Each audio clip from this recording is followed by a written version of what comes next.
Welcome, everybody. It's great to see you all here. I'm Garrett Knapp. I direct the National Center for Smart Growth, and I want to welcome you all to the Samuel J. LeFrak Lecture, which this year is part of the Makeover Montgomery Symposium, which is hosted by the National Center for Smart Growth and the Montgomery County Planning Department, and sponsored by the Colvin Institute and the Urban Studies and Planning Program. And I need to make sure I get that all straight because I want to make sure I get it straight. But most importantly, I want to clarify and emphasize the close partnership that we have not only with the Montgomery County Planning Department, the Colvin Institute, and the Urban Studies and Planning Program. It's really that partnership that makes this all possible. It really makes this thing especially good. Especially our relationship with Montgomery County. Montgomery County, as you all know, is nationally known and internationally known for its excellence in planning. And we try to trade off their national reputation to make ourselves look good. So we're very pleased to have a speaker here today that Jim Cohen will introduce. I want to remind you that this is the first event of Makeover Montgomery. And I don't want to use this, but I will if you want me to. Okay. All right. And this is being webcast, so all of you at home on TV, watching me on TV, hopefully now you can hear me.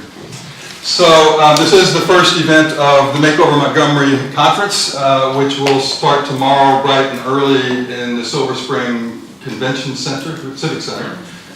Civic Center, yes? At, I want to say 8:30 tomorrow. And we've got, I think, as good a set of sessions as we've ever had. We've really got a great set of folks talking about a number of different topics under the themes of equity and opportunity, TOD without the transit, and the sharing economy, which to me at least are really intriguing topics that we're going to have. We have both national experts come to talk about these things as well as local experts. And so Makeover Montgomery every year is a nice combination of people from around the country as well as some of our local folks.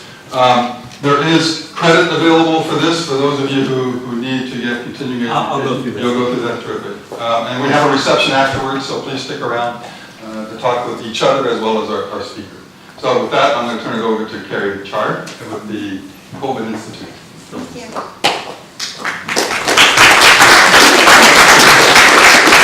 Thank you very much.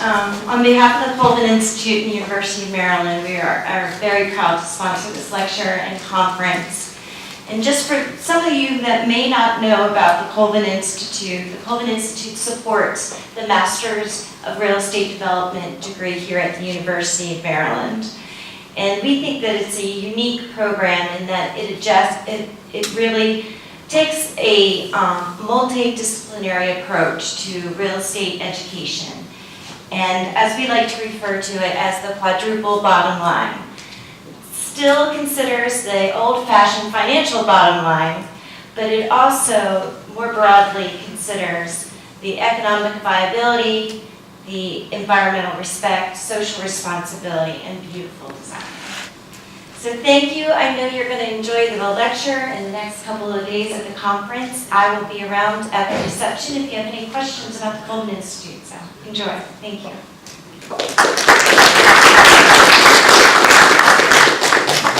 And now a man who needs no introduction. Jim Cohen. Good evening, everybody. Good evening. Nice to see you all here. Thank you, Garrett, for the brief introduction, making it brief. I'd like to welcome all of you to the School of Architecture, Planning and Preservation for this year's LeFrak Lecture. Each year, the Urban Studies and Planning Program invites, as our LeFrak lecturer, a nationally recognized scholar who has made significant contributions to the literature on city and regional planning issues. The annual lectureship is supported by a generous grant that we have from the late Samuel J. LeFrak, who was a leading planner, developer, headquartered in New York City. For 40 years, he headed the LeFrak organization, which built 200,000 houses and apartments throughout New York City. His philanthropic generosity spanned health, education, the arts, youth, and the poor. For this year's LeFrak lecture, we are delighted to have Karen Chapple, the professor of City and Regional Planning at the University of California, Berkeley.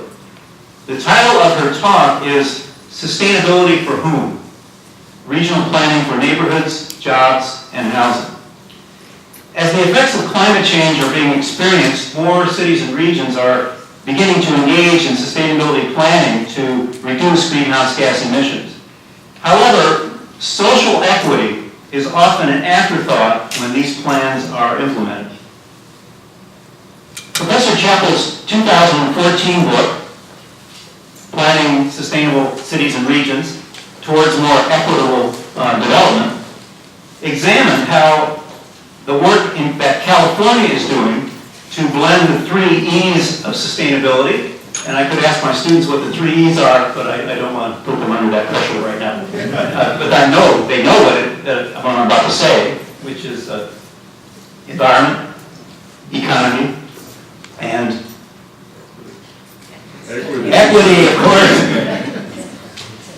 It's good now I have to start the sentence over again because of the momentum got her book examines how the work that California is doing to blend the 3 E's could act as a model for the world's cities and regions.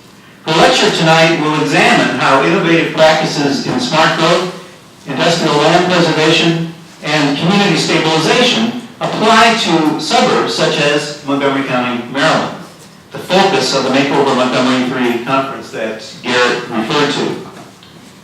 In her teaching and research, Dr. Chapple specializes in, here's weird feedback, huh? Yeah. You hearing that? I hear it even when I don't talk. Something else, don't worry about it. In her teaching and research, Dr. Chapple specializes in housing, community economic development, and regional planning. In fall of 2015, she launched the Urban Displacement Project, a research portal that examines patterns of residential, commercial, and industrial displacement and offers policy and planning solutions. Last year, Dr. Chapple's work on climate change and tax policy won the University of California-wide competition for the Bacon Public Lectureship, which promotes evidence-based public policy and creative thinking for the public good. She is currently engaged in 3 research projects totaling $1.3 million related to sustainability planning. Dr. Chapple holds a BA in Urban Studies from Columbia University, a Master's in City and Regional Planning from the Pratt Institute, and a PhD from UC Berkeley.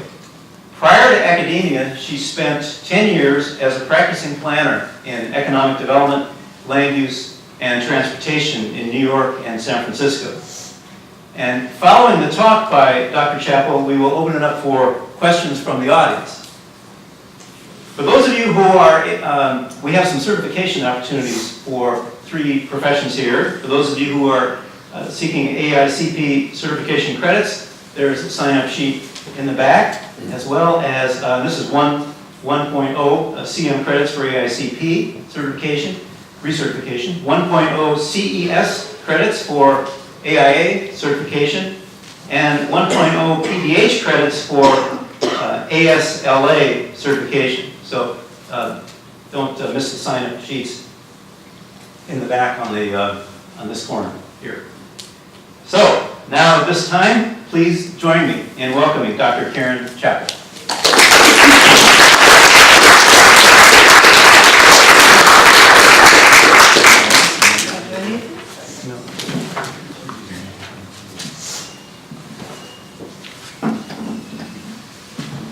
Thank you so much, Garrett and Jim, for the introductions, and thank you, Department of Urban Studies and Planning, for inviting me to come to one of my very favorite places in the world, Montgomery County. Garrett already mentioned that this is a place that's internationally renowned for planning. I consider it a mecca.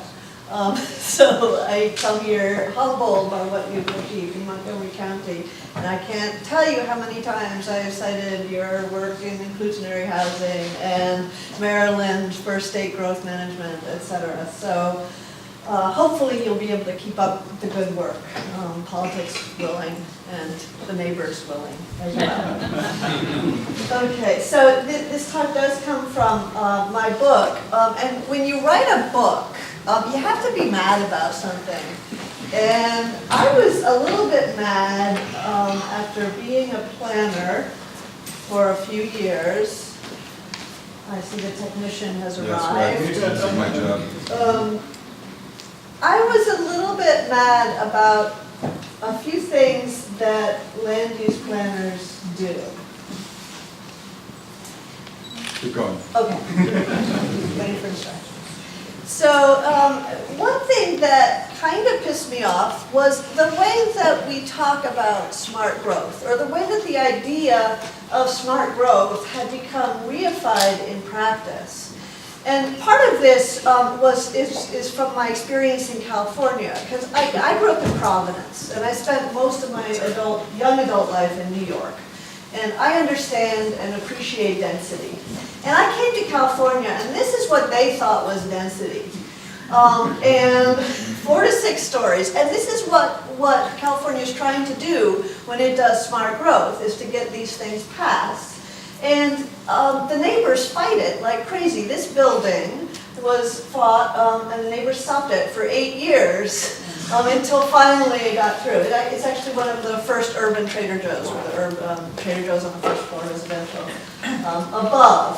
So the idea came to me that really we had been much too rigid in how we thought about smart growth, and we could think about it in many different ways. And that might be politically more palatable. This is a billboard that we see on a highway in California. Stack and pack projects, gridlock, relocation of people, cities and counties dissolve into region.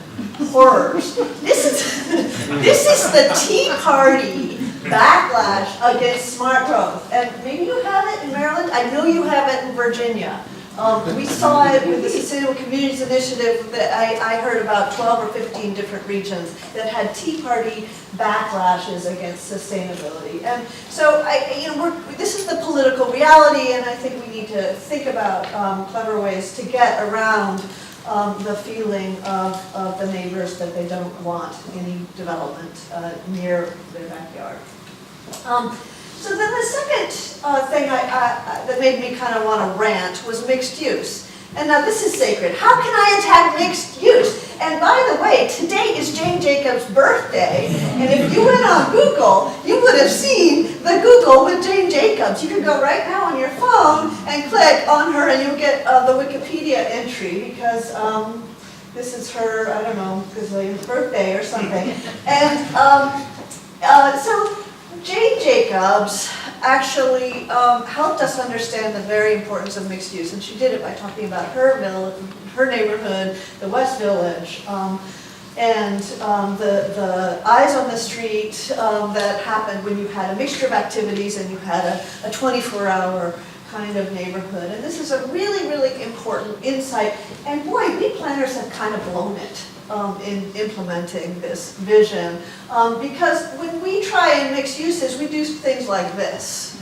And this, you see this all around the country. The overzoning for ground floor retail at a time when ground floor retail has really transformed, or retail has transformed its format. And these spaces are largely empty. We've overzoned many of our cities for them, and we've deadened our cities in the process. But that's not even the rant I want to make. I'm actually a little bit more angry too about when we try and mix industrial and residential use. And this is an example from one of my students. Mitch Crispell did his master's thesis on this neighborhood, Ivy City in Washington, D.C., where residential is moving in on the industrial land. This is the rehabilitated Heck warehouse building.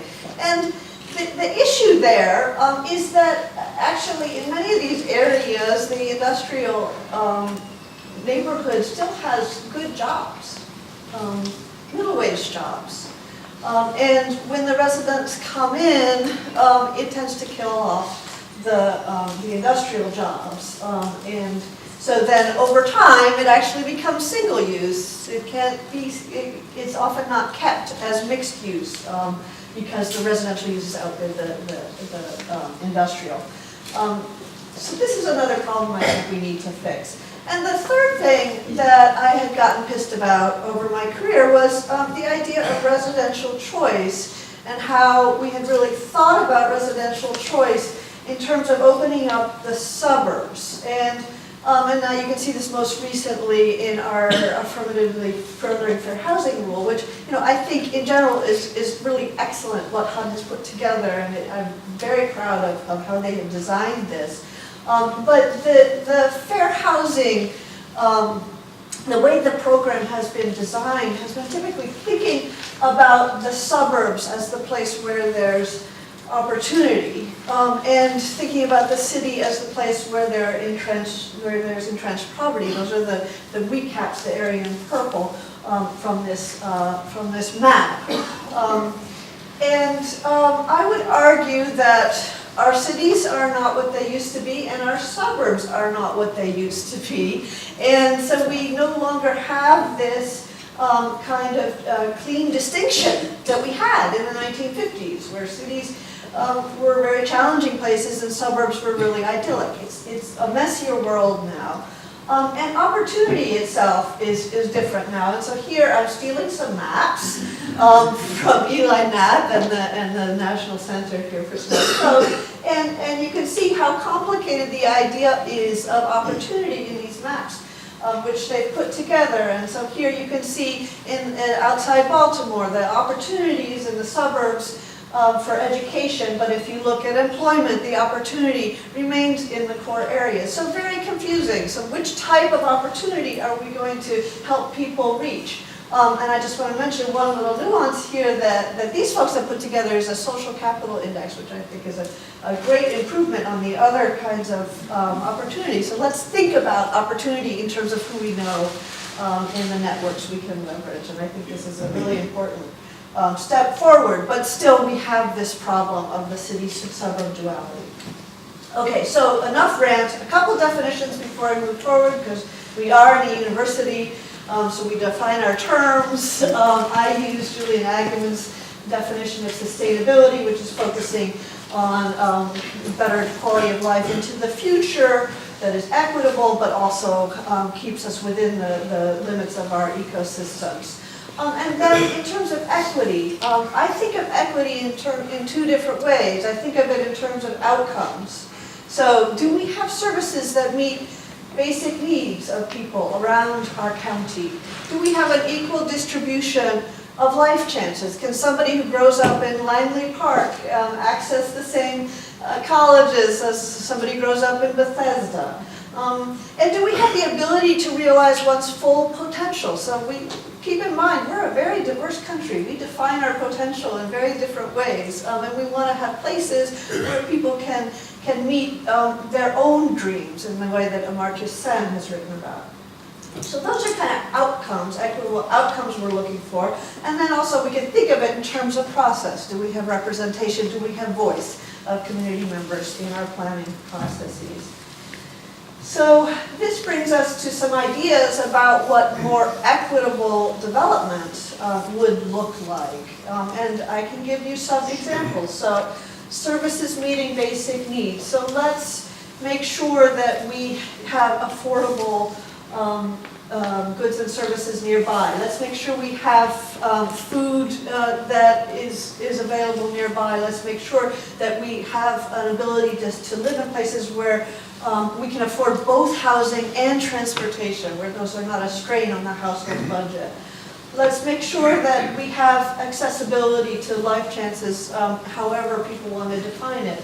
And then let's make sure that we have a right to the city, and I think we don't talk about this enough, but a right to beautiful places. Because beauty is not evenly distributed around the county, as you know. Okay, so how does this relate to regional planning? Well, so one last piece of introduction here is about regional planning. So this is something that California is actually doing quite well.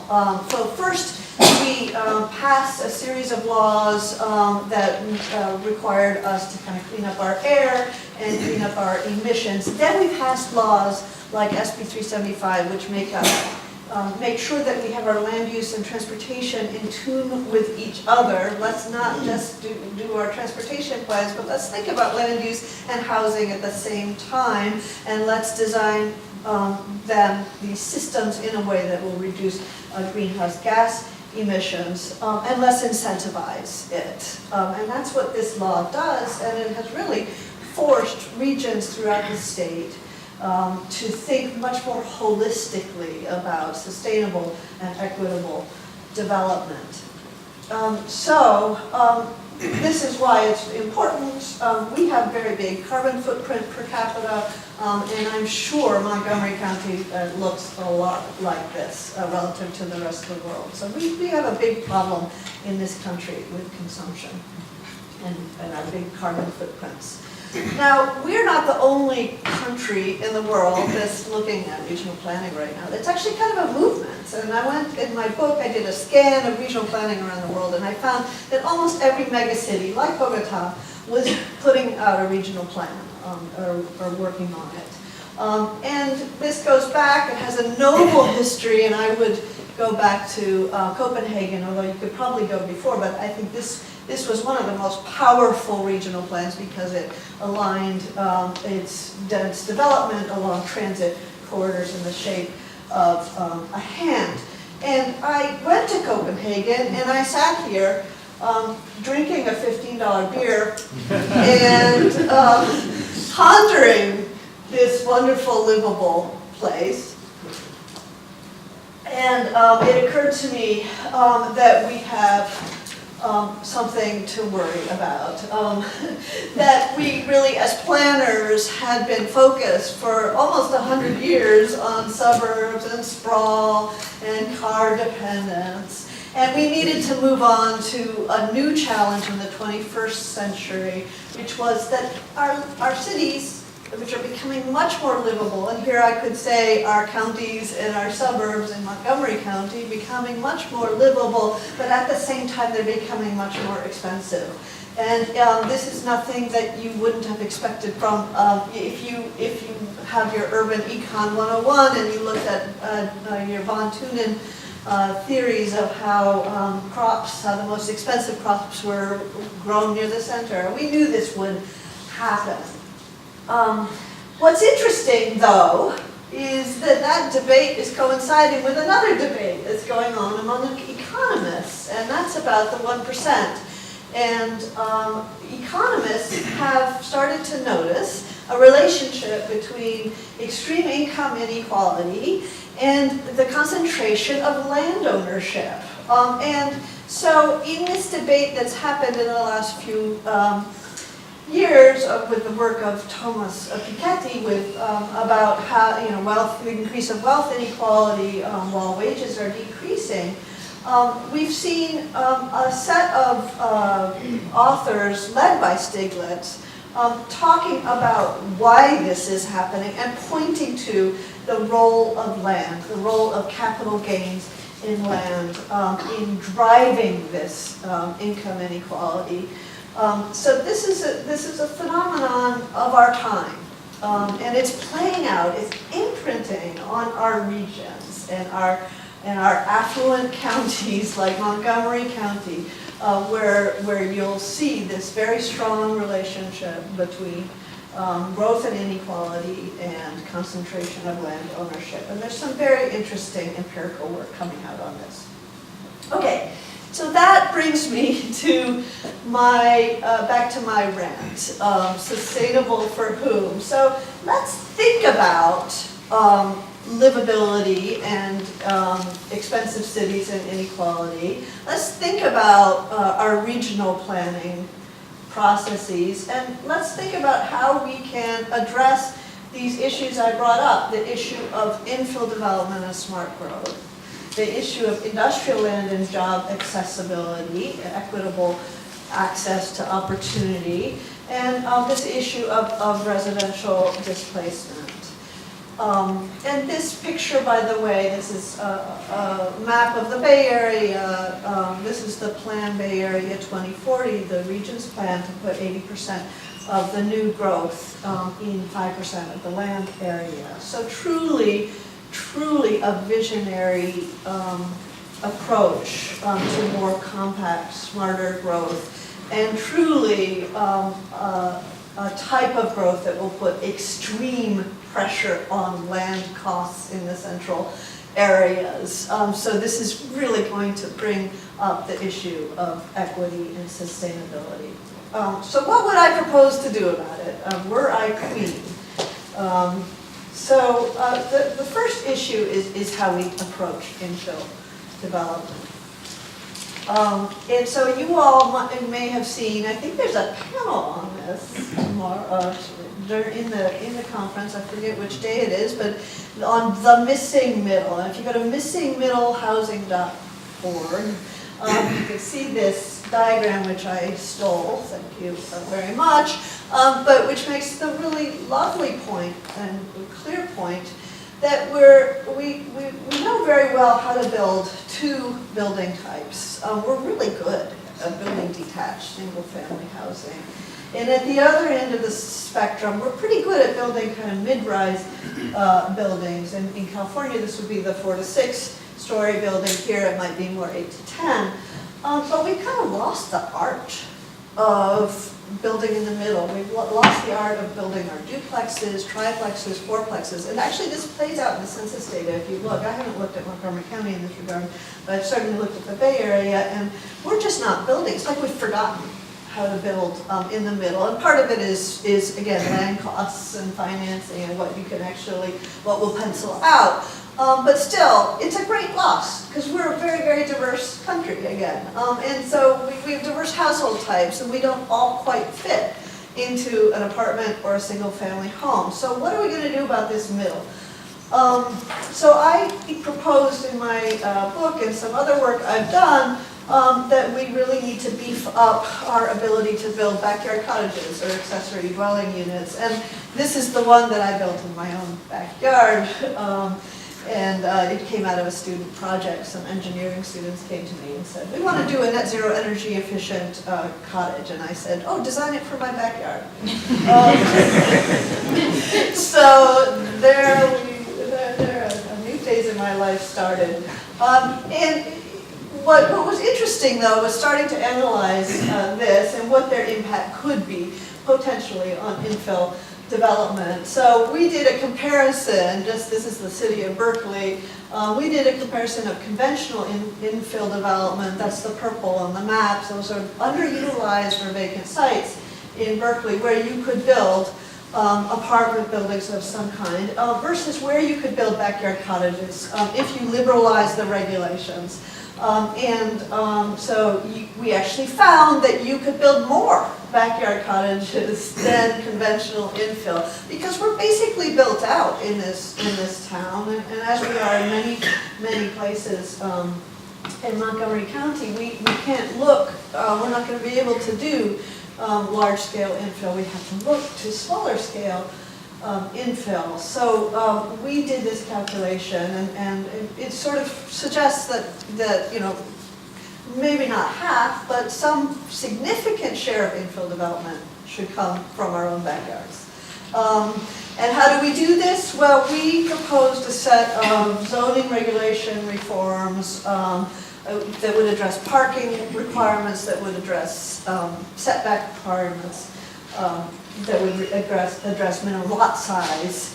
And in doing so, we found that you could double or triple the number of accessory dwelling units you could build. And lo and behold, by the way, the cities love this. And most of the cities in our study area in the East Bay of the Bay Area have now reformed their zoning regulations. In the hopes that the cottages will come and solve the housing crisis.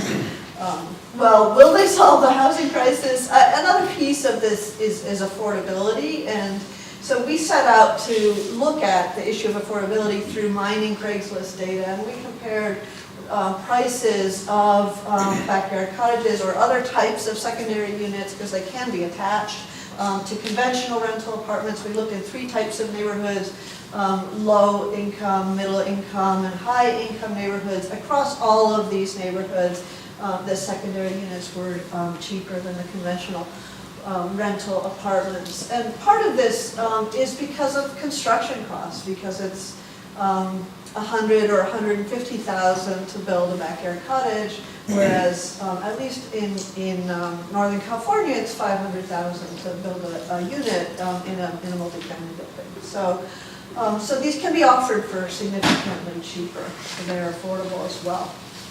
Now the next step, we're at the state, and I testified the week before last, and we got through 2 committees, and hopefully this will pass at the state level. We're going to eliminate parking requirements if you're within a half-mile transit.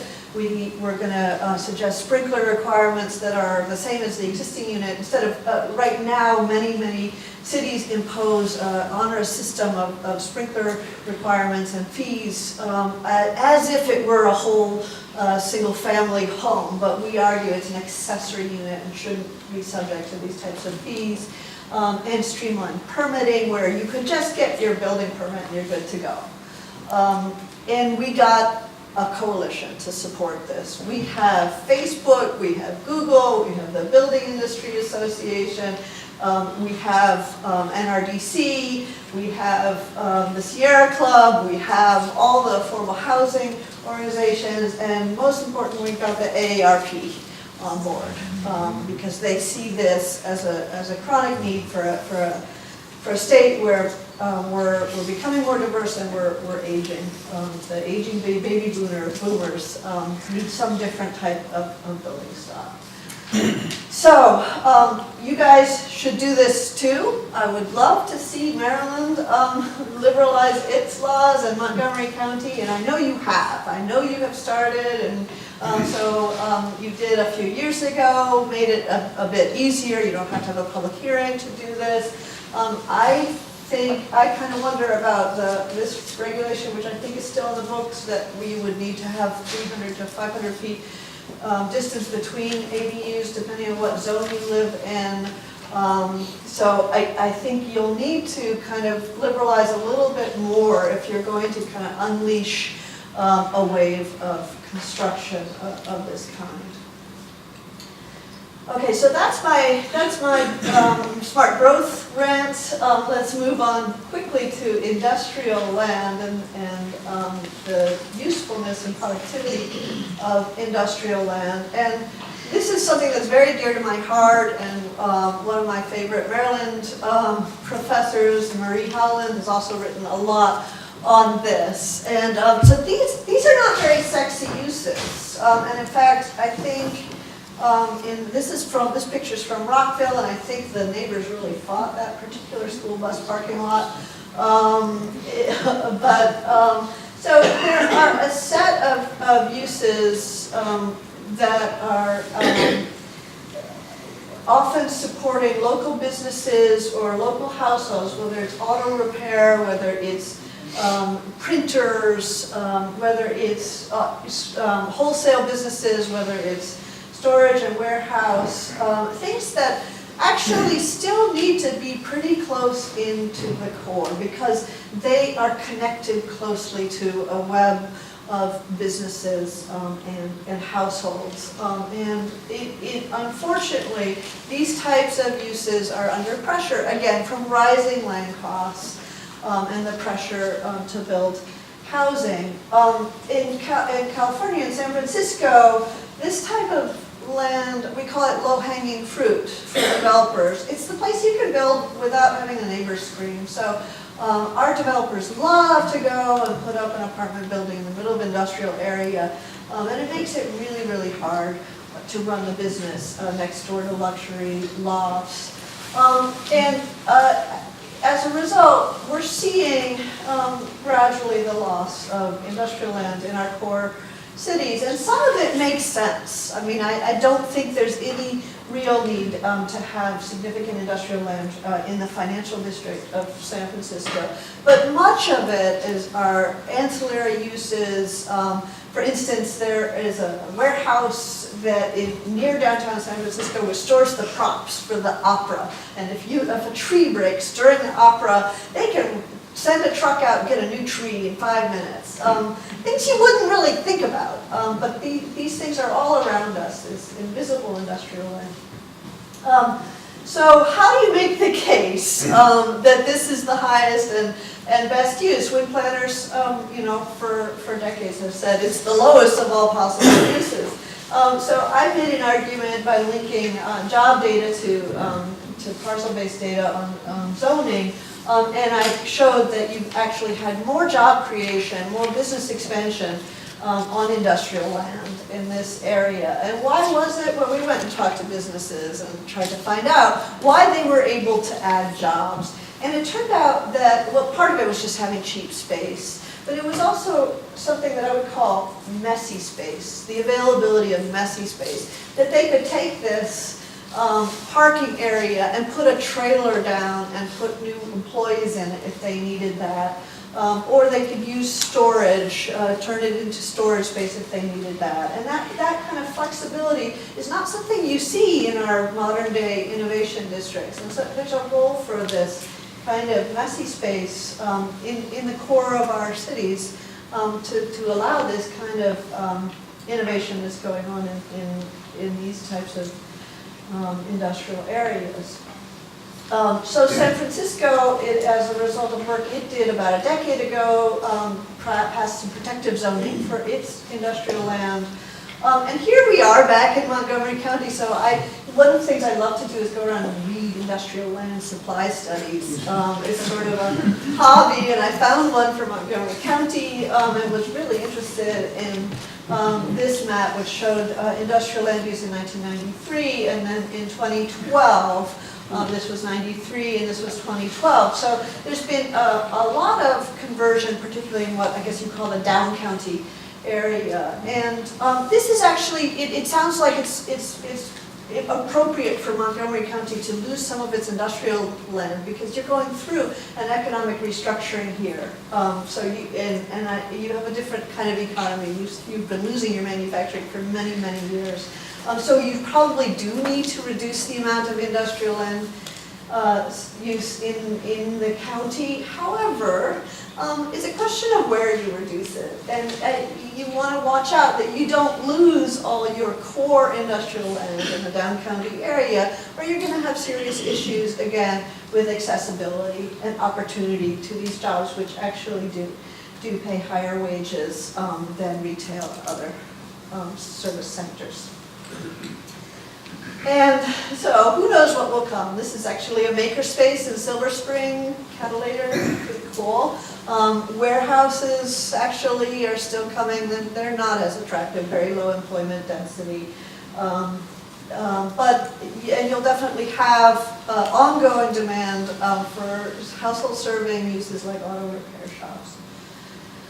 Okay, and finally, I want to wrap up by talking about my work on community stability, or how we might best stem displacement from our urban areas, our increasingly expensive urban areas.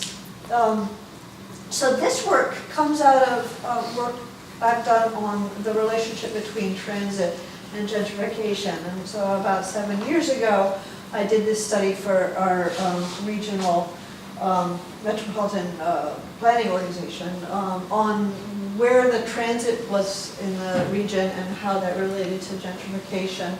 And I came up with a typology and found that actually there was a fair amount of gentrification in the region, but what was most significant was that most of it was near transit in some way. So something seemed to be going on in the 90s. We came back and revisited that work recently, looking at the 2000s, and you can see the fruits of our labor at urbandisplacement.org.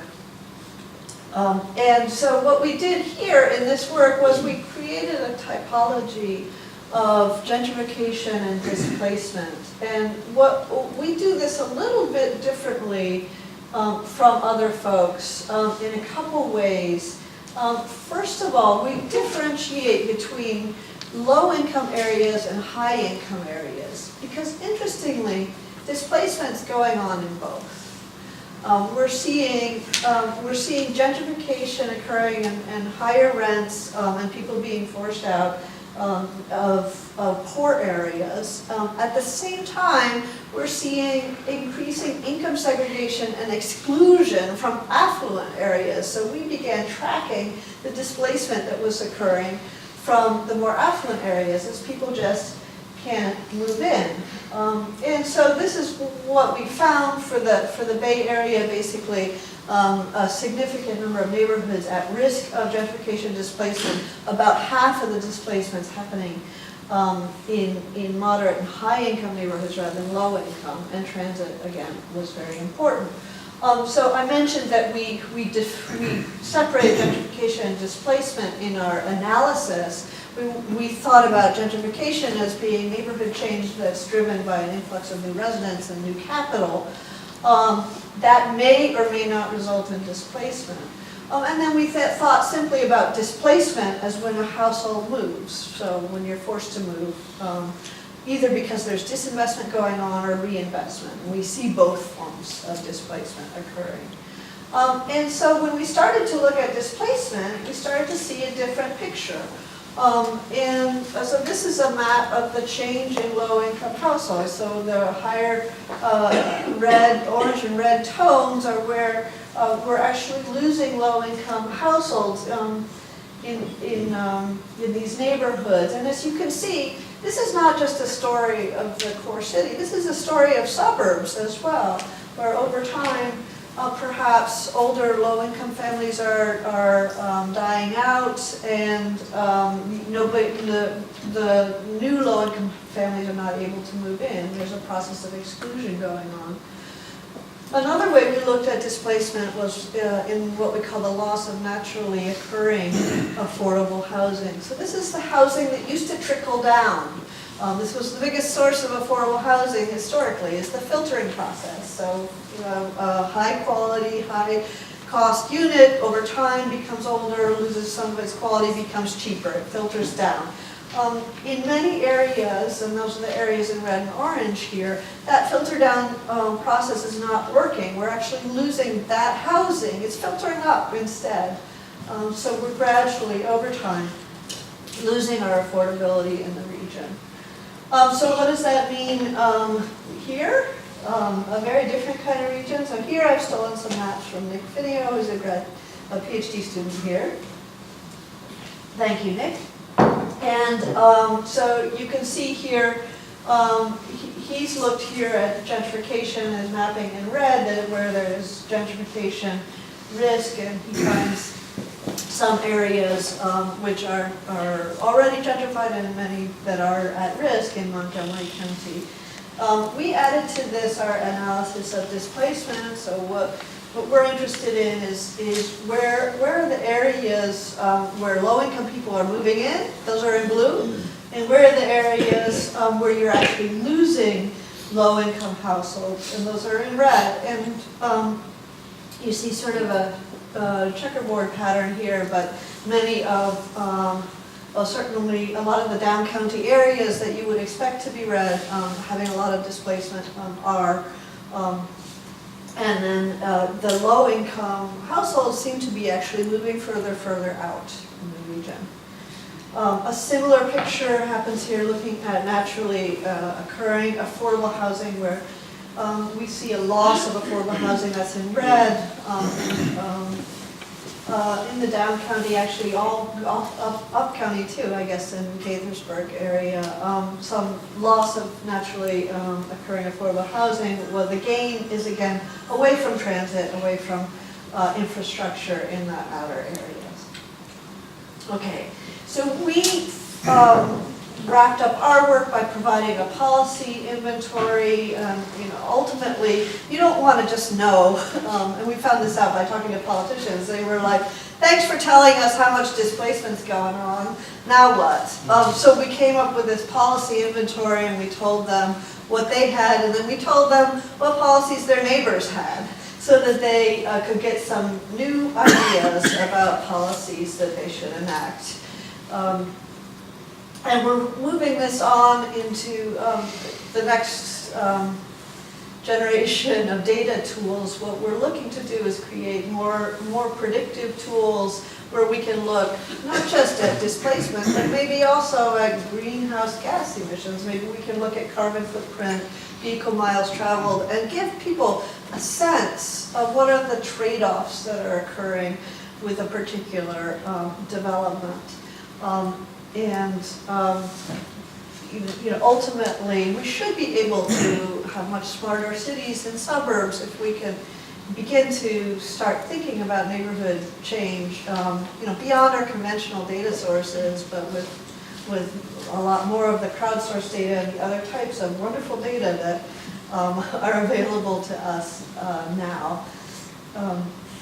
Okay, so just to wrap up, what our lesson was for our regional planning experiment in California, we really learned that we're not doing enough to leverage our regional transportation investments in particular for more equitable development. And that goes for the transit lines that we're planning, the transit stations we're building, where we should be doing things like value capture around. We should be actually making sure that some of the profit, some of the windfall from these public investments goes back to the public. It doesn't all just accrue to the private landowners. And we need to be thinking about this not just in terms of our transit investments, but other types of strategic investments that are going on in our quest for more livable cities and suburbs. So we're going to have to go back and get a state framework again for regional planning, for regional equity in regional planning. So that's our next step once we get our ADU bill passed. So thank you very much.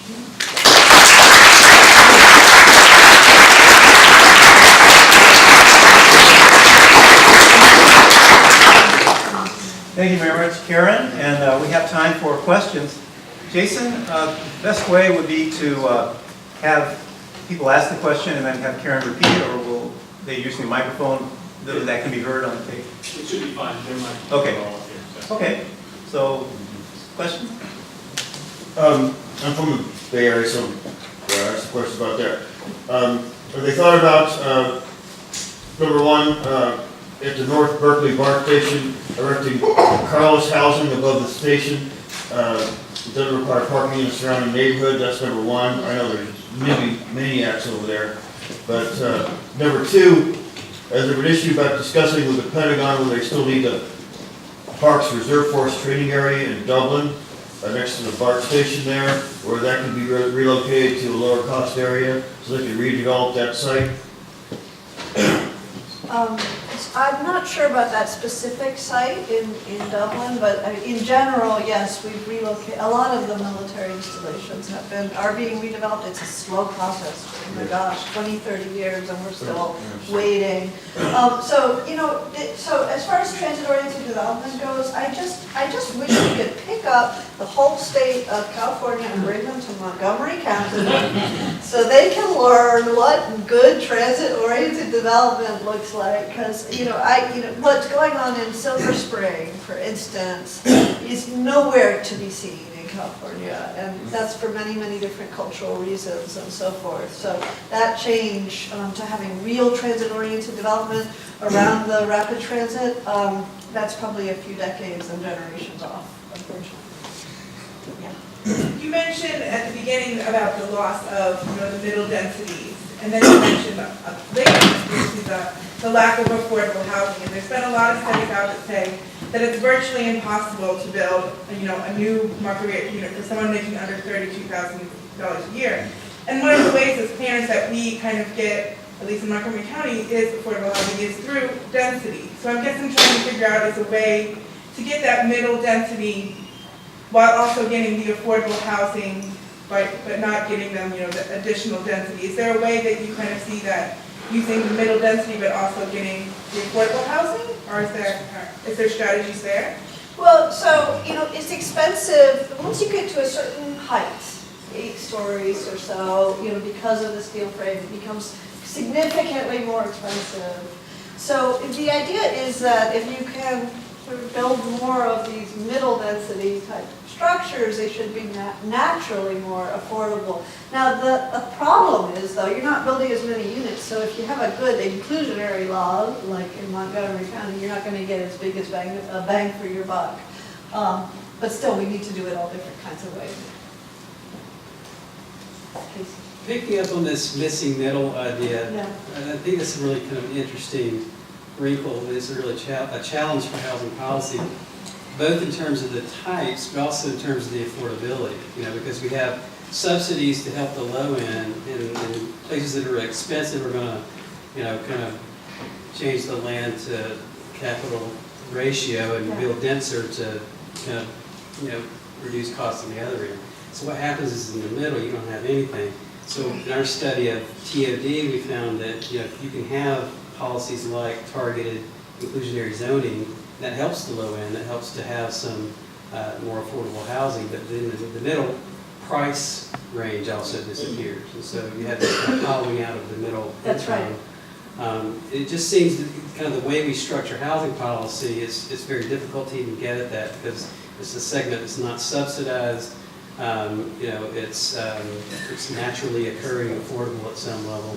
We don't have any real good tangible tools for encouraging that. So I just wondered if you had any thoughts on what to do there. Well, a couple of things, I mean, you know this better than anybody, but it was the 1986 tax reforms that actually made it not so profitable to build, some of these types of buildings. So if we could bring back some of that tax code that we inherited from Ronald Reagan, from the reforms, if we can go before that, or bring back the tax write-off, that would help. But, I think also we're at fault as planners.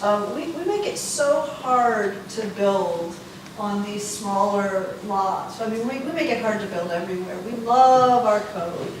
And I think we're just going to have to give up on some of our ideals and ideas that we've packed into the code in order to make it much, much easier to build on odd-sized lots and so forth. And we're at a stage now where we're going to have to do that. So you mentioned the really optimistic numbers about ADUs and how you can pack more ADUs into Berkeley than you could with infill. Yeah. But I'm wondering what the actual numbers of ADUs that have been constructed are, because you have to rely on individual landowners one by one deciding to defeat the suburban paradigm of my house, my yard, and put an additional dwelling unit in their backyard. So, over some period of time, how many of these ADUs are actually getting built, and does it make a difference for the missing housing that the region needs? Right. No, that's the million-dollar question. So our model is Vancouver, where they've built thousands in the last few years after liberalizing their code. But not every place is Vancouver, so we're trying to figure out what else do we need to do. And part of it is making the financing really easy, and this could be done partly, right now you can't, an underwriter won't loan you money based on an income stream from your ADU. It's like trying to borrow on a border in your home, they don't count it. So we need to get special loan programs. Seattle is working on that and has a good model. And then it's education too. In Santa Cruz actually put out a booklet. Here are 6 different types that you can do, and here's how you get it financed, and they put a loan program with it, and they tripled their production in a couple of years. So education is a big piece of it. Yeah. There's a lot of attention is paid to housing, residential displacement, which is indeed a serious issue. But the other thing that kills communities, and I think your book does a good job of honing in on it, is you're not just getting displacement of households, you're getting displacements of the institutions that provide those jobs, whether it's small businesses or small-scale industry, what used to be called cottage industry, and now in Dwell magazine speak, it's makers spaces. But But I guess the thing is, what can be done to educate public and their decision makers, their representatives, about the transformations that are going on with industry and how it's done and where people are working these days? This is such a hard question, and, you know, I think one problem is, we can do study after study showing that these types of businesses create jobs and the jobs pay well, but cities are not necessarily motivated by attracting jobs. It depends on what kind of fiscal incentive they have, so we sort of need to change the fiscal logic of cities to really address the problem. And then I think also there's a lack of awareness about it. I mean, you don't see that much discussion about commercial gentrification and displacement the way you do about residential. And so, you know, I think we think of it as sort of a natural transition. The market is finding a better use for that store. So I think we have to actually kind of overturn the way we think about businesses. And start to apply some of the logic that we understand for residences as well. Yeah. Are there any tools out there for commercial displacement, like a inclusionary zoning for commercial zone properties, or have you come across something like that in your research? There are, you know, land trusts that are geared towards commercial businesses, and that land ownership programs, loan programs for commercial uses. I think there's no commercial rent control in this country, and I think that's a big problem. We don't have that as a tool. And the toolkit's not very sophisticated, so we're far away from solving that problem. Yes, I want to thank you for coming to Montgomery County. Some of the pictures you showed are in my neighborhood, so you must have been there. And, I'd like to ask you if you are aware that there is a sort of a propaganda going on saying how wonderful sector planning is in Montgomery County, when in fact it's a cookie cutter operation. And we're being lambasted, we citizens, residents, small business people, by a dominating sector planning system with no real citizen participation. I'm sorry to disabuse you of your ideals. So I'd like to talk to you afterward. Basically, here's the thing. They put the cart before the horse. You understand what I mean?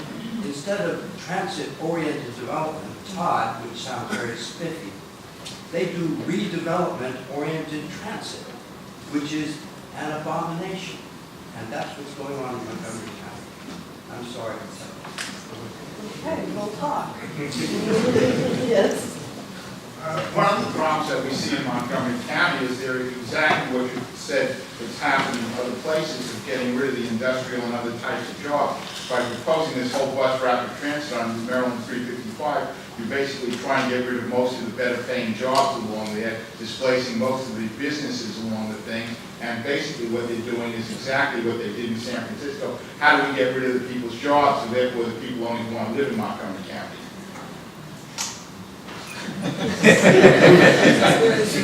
Yeah, I see this all over the country, so it's interesting to see it happen here. A couple slides back, you had something about this equity policy in California, but you didn't allow this one. Yeah. Can you say a little more about that? Sure. Well, so we managed to get affordable housing into our regional planning. We managed to get land use and transportation integration into our regional planning. Yeah.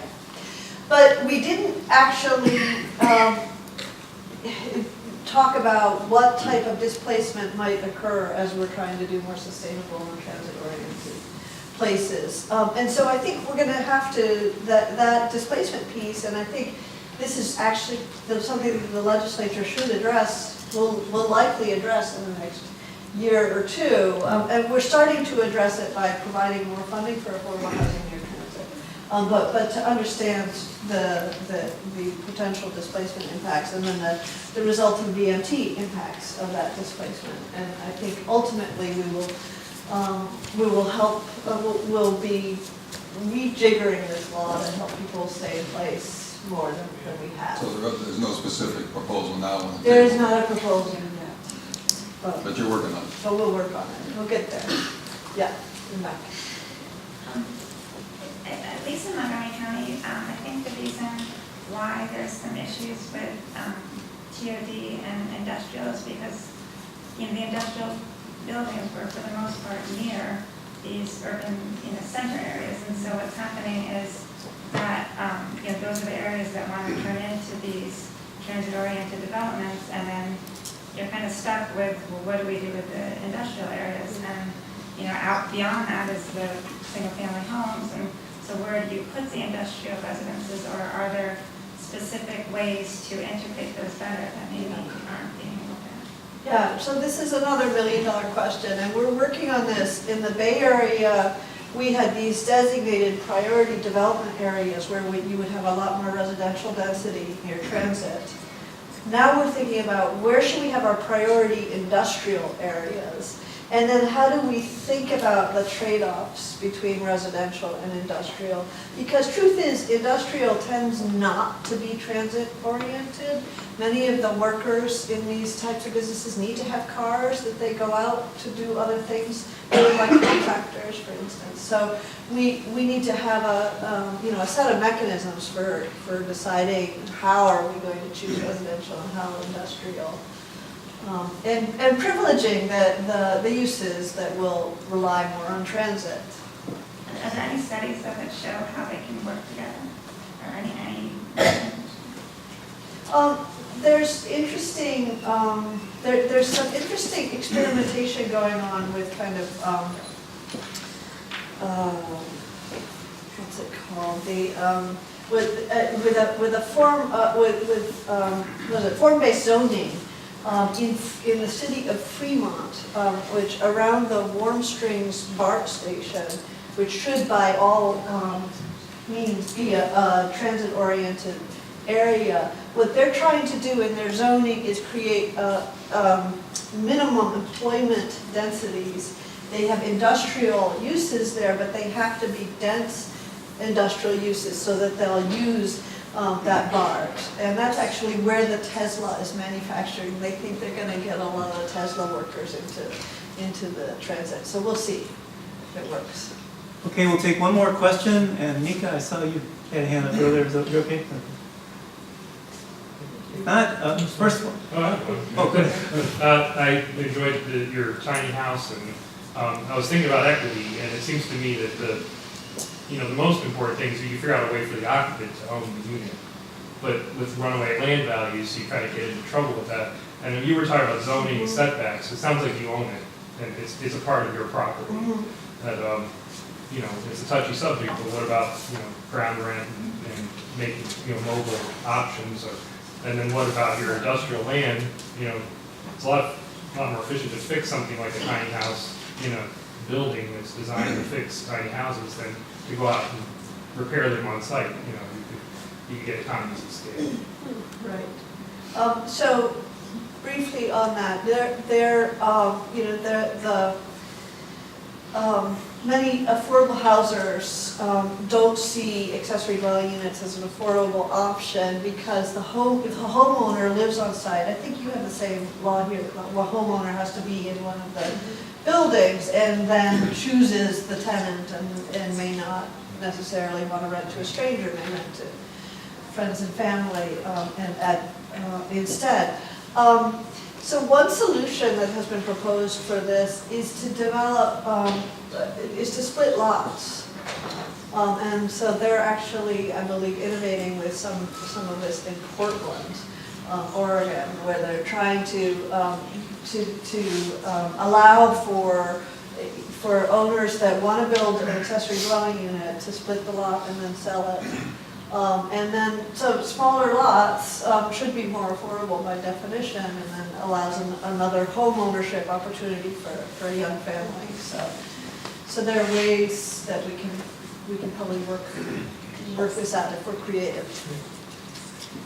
Okay, we have three items I want to mention. First of all, we have the certification credits sign sheet in the back for the three professions here that I listed before. The other is that we have refreshments outside, and there'll be more chance to ask questions. The third thing is, I believe we have some copies of this book for sale in the... And if you don't buy them, I'm gonna have to give them to the Department of Faculty here. That's okay, buy them.